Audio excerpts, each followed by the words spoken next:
பிரியமானவர்களே, ஆண்டவராகிய இயேசு கிறிஸ்துவின் நாமத்தில் உங்கள் யாவரையும் வாழ்த்துகிறேன். இந்த நாளுக்குரிய வேத வசனம் மத்தேயு 21 அதிகாரம் 28 வசனம்.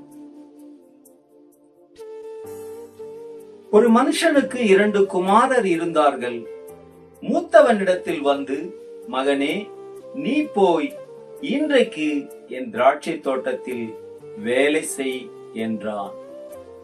பிரியமானவர்களே, இயேசு தலை, நீங்கள் அவர் உடல்.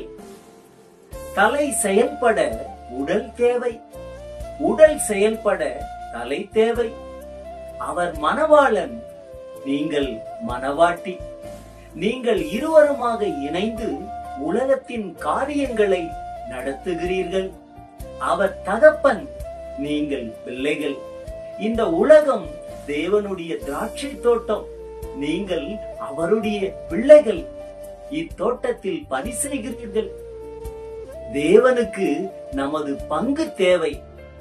தேவன் இந்த உலகத்தில் எதை செய்தாலும் அதை தமது மக்கள் மூலமாகவே செய்கிறார்.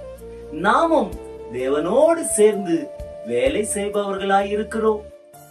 ஏதேன் தோட்டத்தில் சகலமும் சிருஷ்டிக்கப்பட்டு அழகாக உருவாக்கப்பட்டிருந்தது. சத்துரு உள்ளே புகாதவாறு திராட்சை தோட்டத்தை பாதுகாத்து பண்படுத்துவது மட்டும்தான் ஆதாமின் வேலையாக இருந்தது.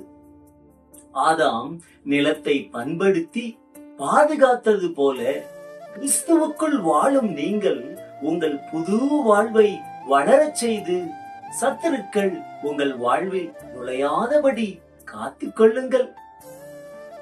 உங்களை மட்டுமல்ல, கிறிஸ்துவின் சரீரமாகிய சபையையும் நாடுகளையும் திராட்சை தோட்டத்தையும் பாதுகாக்க வேண்டும். இதற்காகவே தேவன் உங்களை நியமித்து அதிகாரப்படுத்தி இருக்கிறார். இன்றே கர்த்தர் உங்களுக்கு நியமித்த வேலையை செய்ய தொடங்குங்கள். கர்த்தருடைய ராஜ்யத்தில் வேலை செய்யுங்கள். கர்த்தர் தாமே உங்களை ஆசீர்வதிப்பாராக. ஆமென். God bless you.